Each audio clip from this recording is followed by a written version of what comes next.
Assalamualaikum kawan, supaya Mimin semangat bikin video ini jangan lupa dibantu subscribe, like, dan komen lalu di-share. Terima kasih atas dukungannya. Mimin doakan untuk kawan-kawan semoga panjang umur sehat selalu. Selamat menyaksikan video ini. Mari kita lanjutkan cerita sebelumnya. Judul cerita, Pernikahan Dadakan dengan CEO. Bab 322-328.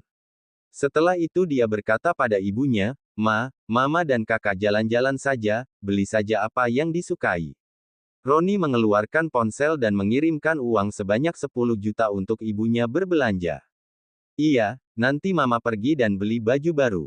Kamu buruan berangkat kerja, ingat pulang cepat. Ibunya mengantarkan Roni hingga keluar dari rumah dan juga mengedipkan mata pada lelaki itu sebagai tanda untuk tidak lupa membeli hadiah buat Odelina.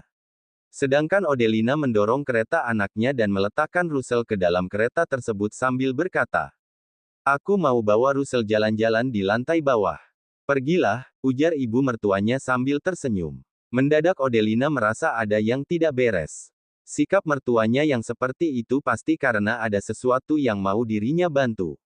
Lebih tepatnya mertua dan kakak iparnya ada sesuatu yang mau merepotkan dirinya. Apapun permintaan mereka, Odelina tidak akan mau menyetujuinya.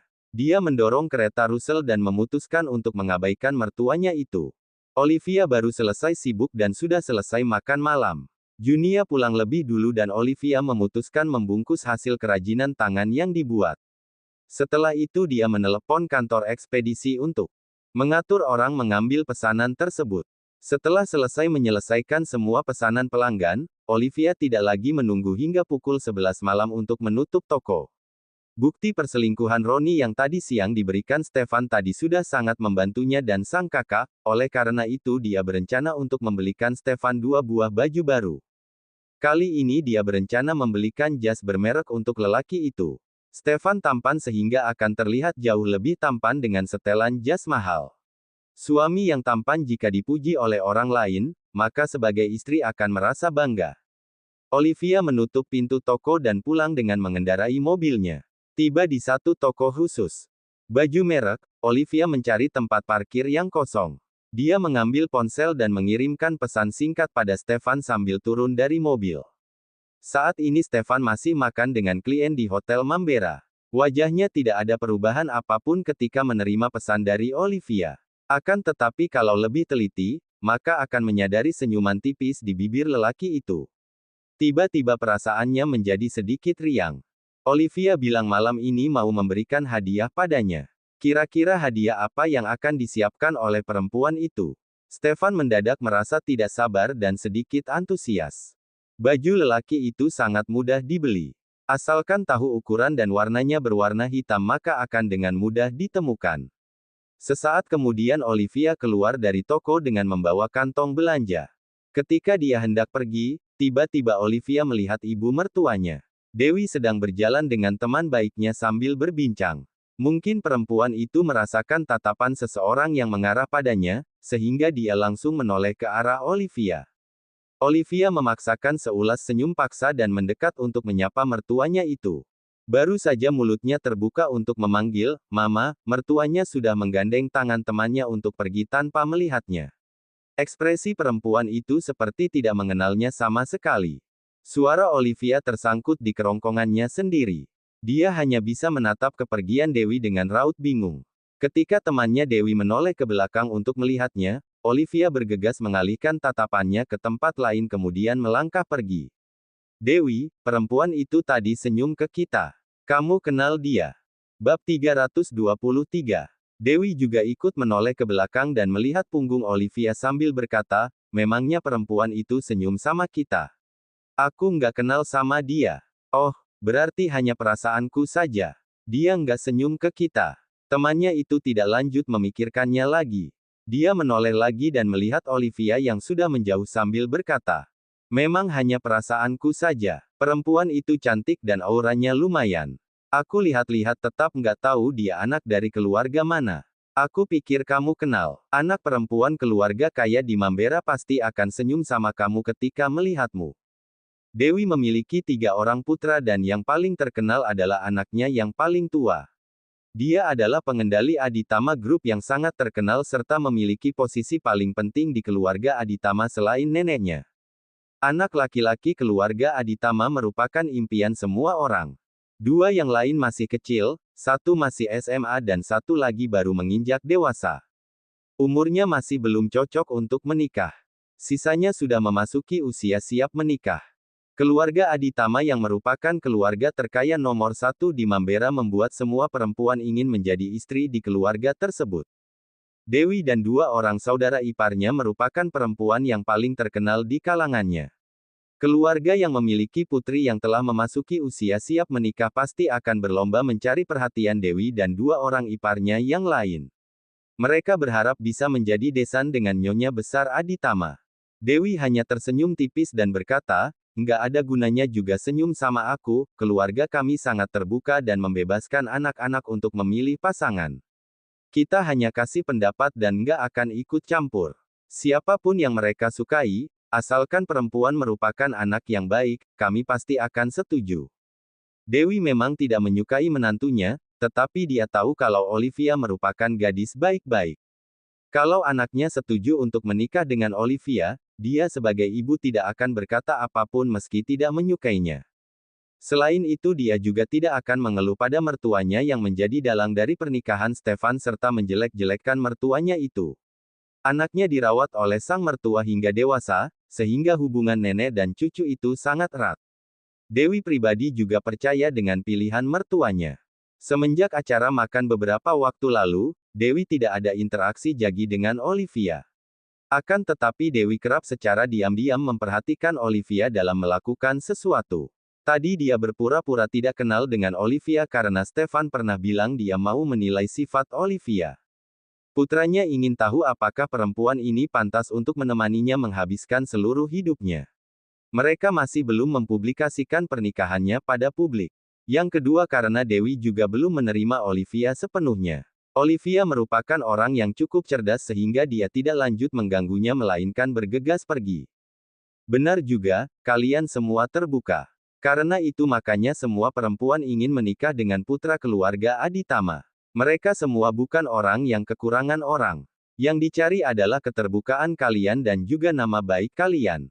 Dengan siapapun mereka menikah, asalkan lelaki itu adalah keturunan Aditama maka pasti akan bahagia. Sayangnya aku nggak ada anak perempuan. Kita sama-sama anak laki-laki semua. Cuma berharap dapat cucu perempuan saja. Temannya juga ingin menjadi besan dengan keluarga Aditama. Sayangnya dia tidak memiliki anak perempuan. Dengan hubungan pertemanannya dengan Dewi, kemungkinan besar dia bisa menjadikan putrinya pasangan Stefan sejak kecil. Aku juga berharap ada cucu perempuan. Di rumahku semuanya anak laki-laki yang membuat aku pusing. Nggak seperti anak perempuan yang pengertian. Dewi tidak ada anak perempuan sehingga dia menginginkan cucu perempuan. Selain itu di keluarga Aditama, siapapun yang bisa memberikan cucu perempuan atau anak perempuan maka akan mendapat hadiah besar. Sarah akan memberikan 10 miliar. Keduanya berbincang tentang anak sambil berjalan ke depan. Setelah Olivia berjalan menjauh, dia melihat ke belakang dan menemukan mertuanya juga sudah jauh. Dia menghentikan langkahnya sesaat kemudian memutuskan untuk pulang. Mobilnya berhenti di ujung jalan raya. Mertuanya tidak begitu menyukai pernikahannya dengan Stefan. Ketika dia mengajak makan beberapa waktu lalu, Olivia sudah bisa merasakannya. Meski Dewi tidak menyukainya, perempuan itu tidak mempersulit Olivia dan tetap bersikap ramah dan sopan. Bab 324. Olivia bersikap mengerti atas sikap mertuanya yang pura-pura tidak mengenalnya. Dia tidak memikirkannya lagi dan menyimpannya dalam hati. Olivia balik ke mobilnya dan membuka kunci. Dia meletakkan baju yang baru dibeli tadi ke kursi samping kemudi lalu kemudian melajukan mobilnya meninggalkan tempat itu. Sesaat kemudian Olivia tiba di rumahnya. Stefan masih belum pulang, dia memutuskan untuk membereskan taman kecilnya yang ada di balkon. Sudah banyak sekali bunga yang bermekaran, dia mengambil gunting dan membersihkan sisa ranting pohon. Karena sayang untuk dibuang, Olivia membawanya masuk ke ruang tamu dan kemudian memotong ranting tersebut lagi menjadi lebih rapi untuk diletakkan dalam pot bunga. Ponselnya tiba-tiba berbunyi. Dia menerima panggilan tersebut yang ternyata dari tetangga samping tokonya. Tadi waktu beli baju untuk Stefan, Olivia tidak bisa membawa peliharaannya sehingga meminta tolong tetangganya menjaga anjing dan kucing-kucingnya. Om Chico, aku lupa. Maaf, aku jemput sekarang juga, ujar Olivia. Kalau tidak ada telepon dari Om Chico, maka dia sudah melupakan peliharaannya. Dia sungguh sangat sibuk dan baru memiliki peliharaan, sehingga masih belum terbiasa dan melupakan mereka. Olivia, Om bantu kamu antar peliharaannya di depan pintu rumahmu. Kamu jemput saja di bawah. Karena kamu nggak balik jadi Om tebak sepertinya kamu lupa. Kebetulan Om juga nggak ada kerjaan jadi sekalian saja antar ke sini, ujar tetangganya. Entah kenapa tetangganya ini selalu merasa Olivia memiliki wajah orang kaya. Perempuan itu memiliki nasib yang sulit di awal lalu akan kaya di akhir. Di masa yang akan datang, mereka bukan lagi berasal dari satu lingkungan yang sama. Sejak dia dan istrinya membuka toko di depan SMP Negeri Kota Mambera, dia tidak pernah ribut dengan mereka. Di matanya, Junia juga merupakan sosok perempuan yang memiliki nasib baik di masa yang akan datang. Tentu saja, latar belakang keluarga Junia sudah menunjukkan dia adalah orang kaya. Om, aku keluar sekarang juga. Dengan cepat dia bergegas memutuskan sambungan telepon dan berlari keluar. Ketika mendengar suara pintu tertutup, Olivia baru menyadari dia lupa mengambil kunci. Gawat, Olivia tidak bisa masuk ke rumah lagi. Olivia melihat jam tangannya yang sudah menunjukkan pukul 9 malam. Nanti dia akan menghubungi Stefan dan menanyakan kapan lelaki itu pulang. Kalau sampai Stefan lembur hingga tengah malam, Olivia akan ke kantor lelaki itu untuk mengambil kunci. Perempuan itu berlari kecil dan melihat tetangganya tengah membawa anjingnya dan juga kandang kucing. Om Chico, seru Olivia sambil berlari mendekat. Dengan wajah malu dia berkata, maaf, Om. Aku lupa, jadi buat Om repot-repot ke sini. Lelaki itu hanya tertawa kecil dan menyerahkan tali leher anjing ke arah Olivia, setelah itu dia memberikan kandang kucing pada perempuan itu juga. Nggak apa-apa, Om juga nggak ada urusan. Nggak repot antar ke sini, terima kasih, Om. Nggak perlu sungkan, Om balik dulu. Bab 325. Olivia hanya bisa berkata, hati-hati di jalan, Om. Lelaki itu datang dengan mengendarai kendaraan seperti becak. Om Chico hanya tersenyum dan melambaikan tangan pada Olivia. Setelah kepergian lelaki itu, Olivia baru menghubungi Stefan. Kenapa? Tanya Stefan. Pak, kamu sudah mau pulang? Stefan diam sesaat dan berpikir dalam hati. Apakah perempuan ini sedang rindu dengannya? Sedetik kemudian lelaki itu langsung mengenyahkan pemikiran tersebut. Olivia tidak mungkin rindu dengan dirinya. Akhir-akhir ini entah kenapa Stefan menjadi sering berpikir yang aneh-aneh. Ada apa? Stefan tidak langsung menjawab karena dia ingin tahu kenapa perempuan itu menanyakan kapan dia pulang. Tadi aku buru-buru keluar dan lupa bawa kunci. Pintunya sudah tertutup dan sekarang aku nggak bisa masuk. Kalau kamu masih mau lembur, aku ke kantor kamu buat ambil kunci. Tapi kalau kamu sudah mau pulang, aku tunggu di depan pintu saja. Stefan berpikir sejenak kemudian berkata, aku pulang sekarang, kamu nggak perlu datang. Oke, aku tunggu depan pintu saja. Setelah itu Stefan langsung memutuskan sambungan telepon. Reiki yang mendengarkan ucapan Stefan tadi langsung tahu kalau dirinya harus menggantikan atasannya itu untuk berbincang dengan para tamu.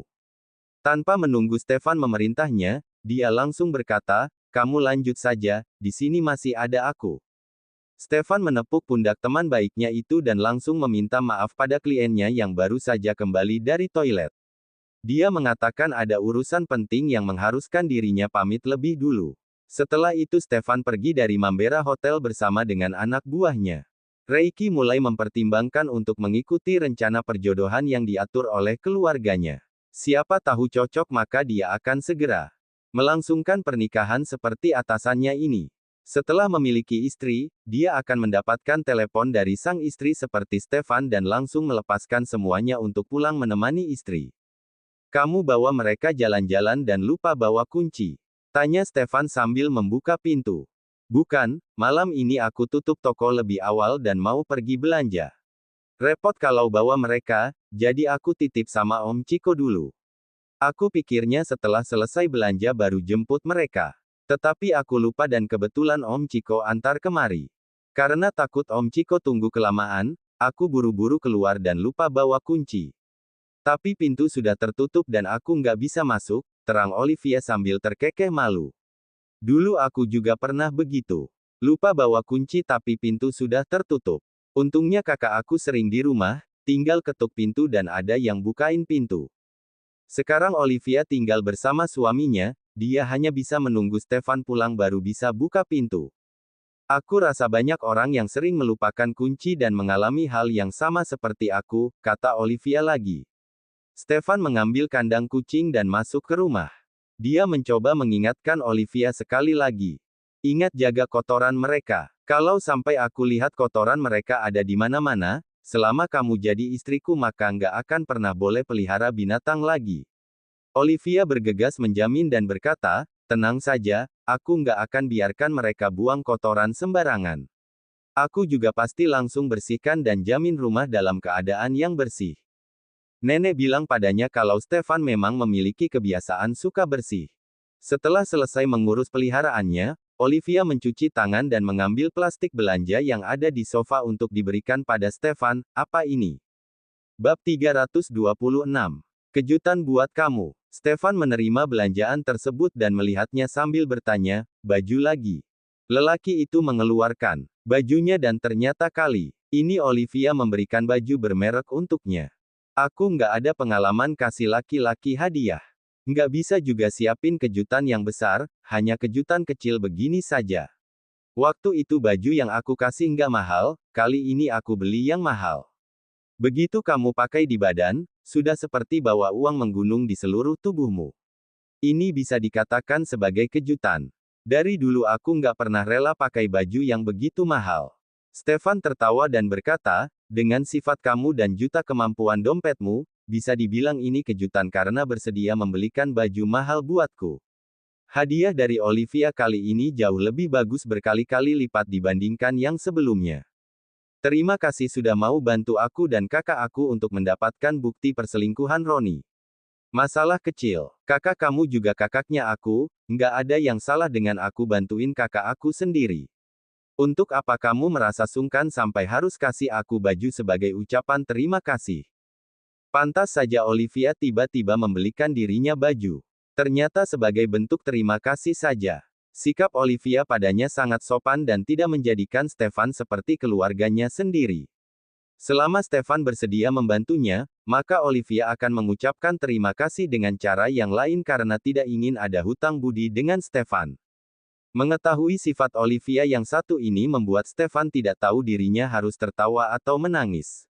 Ketika baru saja daftar menikah, Stefan pasti akan merasa Olivia tahu diri. Sedangkan sekarang dia justru merasa terlalu sopan dan tidak membiarkan Stefan masuk dalam dunianya Olivia. Akan tetapi Stefan tidak bisa menyalahkan perempuan itu. Siapa suruh dia sudah tanda tangan kontrak perjanjian dengan Olivia. Kakak aku setiap waktu selalu ingatin aku untuk bersikap baik dengan kamu. Aku sudah membelikan baju baru buat kamu, lain kali kalau kakak aku datang, kamu harus bilang yang baik-baik tentang aku. Stefan tertawa lagi dan berkata, oke, lain kali setiap ketemu kakak kamu, aku akan bilang sama dia kalau baju yang aku pakai adalah pemberianmu semua. Kalau kamu mau bantu aku beli dalaman, aku juga bisa kasih tahu kakak kamu kalau dari ujung kaki sampai ujung rambut adalah hasil pemberianmu. Kamu kekurangan celana dalam. Suka warna apa? Jas mahal saja sudah aku belikan untukmu, nggak ada apa-apanya beliin kamu celana dalam lagi. Stefan hanya terdiam. Malu iya. Nggak apa-apa, kamu boleh biarkan aku lihat sendiri di lemari kamu. Aku lihat sekilas saja sudah langsung tahu warna dalaman kesukaanmu. Melihat wajah penuh harap perempuan itu membuat Stefan tahu kalau Olivia penasaran dengan bagian dalam kamarnya.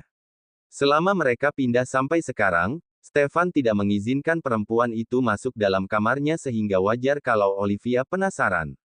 Selain warna merah, semuanya boleh, jawab Stefan agar Olivia tidak menanyakan warna dalamannya lagi. Oke, kalau ada waktu aku akan belanja lagi dan beliin kamu dalaman yang beda warna. Biar kamu setiap hari pakai warna yang berbeda-beda, Stefan tidak habis pikir dengan apa yang dipikirkan Olivia. Tidak akan ada yang bisa melihat warna dalaman dia, kenapa harus setiap hari pakai warna yang berbeda. Olivia tidak melanjutkan topik dalaman dengan lelaki itu lagi. Dia berbalik dan bermain dengan peliharaannya. Dia tidak memberi tahu Stefan perihal dirinya bertemu dengan mertuanya tadi. Akan tetapi Dewi merasa tidak tenang sehingga pada akhirnya dia yang menghubungi putranya langsung. Dengan sedikit berbasa-basi Dewi bertanya hal-hal yang aneh pada Stefan. Lelaki itu bahkan tidak tahu apa yang sebenarnya ingin ditanyakan oleh ibunya. Dari bahasa Stefan, Dewi mengetahui bahwa Olivia tidak mengatakan apa-apa yang buruk tentang dirinya. Mau tidak mau dia merasa malu dengan tebakannya yang terlalu jauh. Bab 327. Setelah sambungan telepon terputus, Stefan menautkan alisnya dan berpikir sejenak. Dia mencoba untuk menanyakannya langsung dengan perempuan yang tengah menggendong kucing di atas ayunan.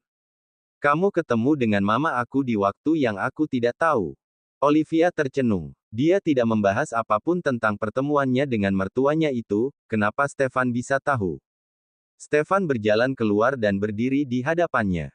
Sorot mata gelapnya menatap wajah cantik Olivia dengan lekat dan bertanya lagi, hari ini kamu ketemu sama mama aku.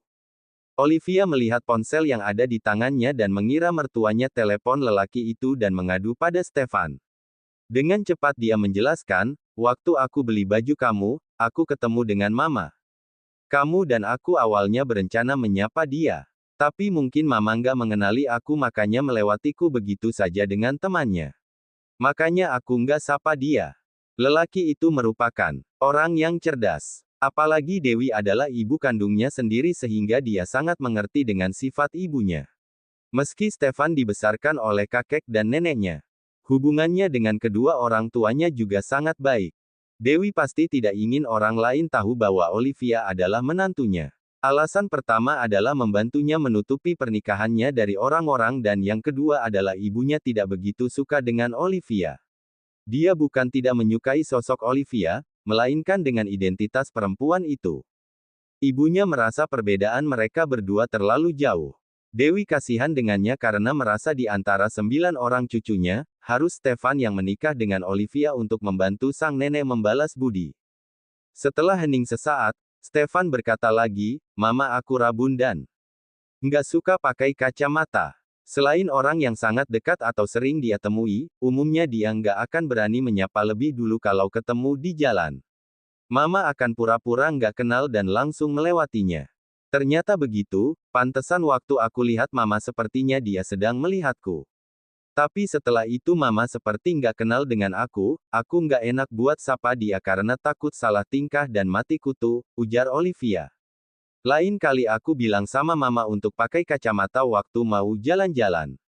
Daripada kejadian seperti hari ini lagi.